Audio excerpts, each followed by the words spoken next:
শেখ হাসিনার ফেরার বিষয়ে মুখ খুললেন সজীব ওয়াজেদ জয়। বাংলাদেশের সাবেক প্রধানমন্ত্রী শেখ হাসিনার ছেলে সজীব ওয়াজেদ জয় বলেছেন, 18 মাসের মতো নির্বাচনের বিষয়ে সেনাপ্রধান যে সময়সীমার উল্লেখ করেছেন তাতে তিনি খুশি, যদিও তারা আরও আগে নির্বাচন প্রত্যাশা করেছিলেন। একই সঙ্গে জয় সতর্ক করে দিয়েছেন যে আওয়ামী লীগকে ছাড়া প্রকৃত সংস্কার ও নির্বাচন অসম্ভব। বুধবার প্রকাশিত রয়টার্সের প্রতিবেদনে বলা হয়েছে, হাসিনার সাবেক উপদেষ্টা জয় মঙ্গলবার রয়টার্সকে বলেছেন, এখন অন্তত একটা প্রত্যাশিত সময়সীমা আছে, এটা জেনে আমি খুশি। হাসিনা কবে দেশে ফিরতে পারেন জানতে চাইলে জয় বলেন, এটা তার উপর নির্ভর করছে। এই মুহূর্তে আমি আমার দলের মানুষগুলোকে নিরাপদ রাখতে চাই এবং এর জন্য এই ইউনূস সরকার তাদের উপর যে নৃশংসতা চালাচ্ছে তার বিষয়ে আন্তর্জাতিক সচেতনতা বাড়াতে চাই। তিনি বলেন, কিন্তু আমরা এমন নাটক আগেও দেখেছি যেখানে একটি অসাংবিধানিক অনির্বাচিত সরকার সংস্কারের প্রতিশ্রুতি দেয় এবং তারপরে পরিস্থিতি আরো খারাপ হয়ে যায়। গতকাল রয়টার্সকে দেয়া এক সাক্ষাৎকারে সেনাপ্রধান জেনারেল ওয়াকারুজ্জামান বলেছেন, যাতে আগামী 18 মাসের মতো নির্বাচন হতে পারে সেজন্য তিনি যে কোনো পরিস্থিতিতে অন্তর্বর্তী সরকারকে সমর্থন দেবেন। গণঅভ্যুত্থানের মধ্যে হাসিনা পদত্যাগ করে পালিয়ে যাওয়ার পর দেশে অন্তর্বর্তীকালীন সরকার গঠিত হয়। অন্তর্বর্তী সরকার গত আগস্টে দায়িত্ব নেওয়ার পর বাংলাদেশের প্রধান দুটি রাজনৈতিক দল বিএনপি ও আওয়ামী লীগ 3 মাসের মতো নির্বাচন অনুষ্ঠানের আহ্বান জানায়। শান্তিতে নোবেলজয়ী অধ্যাপক ডক্টর মোহাম্মদ ইউনূসের নেতৃত্বে অন্তর্বর্তী সরকার দায়িত্ব গ্রহণ করে দেশের সার্বিক সংস্কারে কাজ চালিয়ে যাচ্ছেন। তবে নির্বাচন কবে হতে পারে সে বিষয়ে সুনির্দিষ্ট কোনো তারিখ জানানো হয়নি। ডক্টর ইউনূসের সঙ্গে ছবি তুললেন পিটার হাস।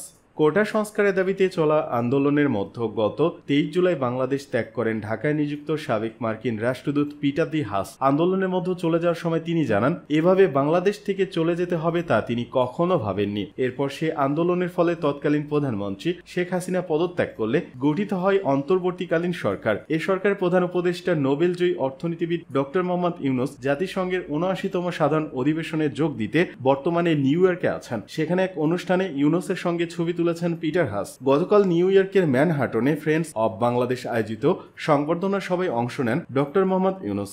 অনুষ্ঠানে দেওয়া বক্তব্যে স্বৈরাচার সরকারের সময়ের ভয়াবহতাও তুলে ধরেন তিনি। সভা শেষে প্রধান উপদেষ্টার সঙ্গে ছবি তোলার হিড়িক পড়ে যায় উপস্থিত সুধী এবং প্রবাসী বাংলাদেশিদের মধ্যে। এ সময় তার সঙ্গে ছবি তোলার জন্য অনেকেই অপেক্ষায় ছিলেন, যার মধ্যে ছিলেন পিটার হাসও। এই ঘটনার একটি ভিডিও সামাজিক যোগাযোগ মাধ্যমে ভাইরাল হয়েছে। ভিডিওতে দেখা গেছে ডক্টর ইউনূসকে আলিঙ্গন করে হাসি মুখে ছবি তুলছেন পিটার হাস। এ সময় দুজনকে হাস্যোজ্জ্বল ছবি তুলতেও দেখা যায়। এর আগে গতকাল জাতিসংঘের অধিবেশনে ফাঁকে মার্কিন প্রেসিডেন্ট জো বাইডেনের সঙ্গে বিরল বৈঠকও করেছেন ডক্টর মোহাম্মদ ইউনূস। বৈঠকে বাংলাদেশ সরকারের প্রতি মার্কিন সরকারের পূর্ণ সমর্থনের কথা জানান বাইডেন। এছাড়া গতকাল Clinton global initiative leaders stage অনুষ্ঠানেও স্বৈরাচারের বিরুদ্ধে কিভাবে ছাত্র জনতার সাহস নিয়ে বুক পেতে দাঁড়িয়েছে সেই ঘটনা পুরো বিশ্বের কাছে তুলে ধরেছেন। নিউ ইয়র্কে অনুষ্ঠিত ওই অনুষ্ঠানটি সঞ্চালনা করেন যুক্তরাষ্ট্রের সাবেক প্রেসিডেন্ট বিল ক্লিন্টন।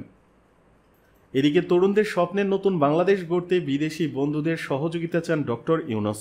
অন্তর্বর্তী সরকারের প্রধান উপদেষ্টা ডক্টর মোহাম্মদ ইউনূস বলেছেন, যুব সমাজের জীবন উৎসর্গ এবং আদম্য নেতৃত্বের মধ্য দিয়ে বাংলাদেশে যুগান্তকারী পরিবর্তন ঘটেছে। একটি বৈষম্যহীন সমাজ ও সমৃদ্ধ দেশ গড়ার লক্ষ্যে তারা জীবন দিয়েছে। তরুণদের এই স্বপ্নের নতুন বাংলাদেশ গড়ে তুলতে বিদেশি বন্ধুদের সহযোগিতা চেয়েছেন তিনি। নিউ ইয়র্ক সময় মঙ্গলবার সন্ধ্যায় জাতিসংঘ সাধারণ পরিষদের অধিবেশনের ফাঁকে এক সংবর্ধনা অনুষ্ঠানে প্রধান উপদেষ্টা বিদেশি বন্ধুদের উদ্দেশ্যে আরো বলেন, তরুণদের আত্মত্যাগ আমাদের সামনে বড় সুযোগ তৈরি করে দিয়েছে। আমরা এই সুযোগ হারাতে চাই না। বিদ্যমান রাষ্ট্র কাঠামো ও প্রতিষ্ঠানগুলোর আমূল পরিবর্তনের মাধ্যমে তরুণরা নতুন বাংলাদেশ গড়তে চায়। এটি বাস্তবায়নে আপনাদের সবার সমর্থন প্রয়োজন। জাতিসংঘের বাংলাদেশের সদস্য প্রাপ্তির 50তম বছর উদযাপন উপলক্ষে সংবর্ধনা অনুষ্ঠানের আয়োজন করা হয়। পাকিস্তানের প্রধানমন্ত্রী শাহবাজ শরীফ, যুক্তরাষ্ট্রের মধ্য ও দক্ষিণ এশিয়া বিষয়ক সহকারী পররাষ্ট্রমন্ত্রী ডোনাল্ড লু সহ বিভিন্ন দেশের প্রতিনিধিরা অনুষ্ঠানে যোগ দেন। বাংলাদেশ 1974 সালে 17 সেপ্টেম্বর জাতিসংঘের পূর্ণ সদস্যপদ লাভ করে। শিক্ষার্থীদের আত্মত্যাগের কথা স্মরণ করে অধ্যাপক ইউনূস বলেন, গোটা জাতি আজ ঐক্যবদ্ধ।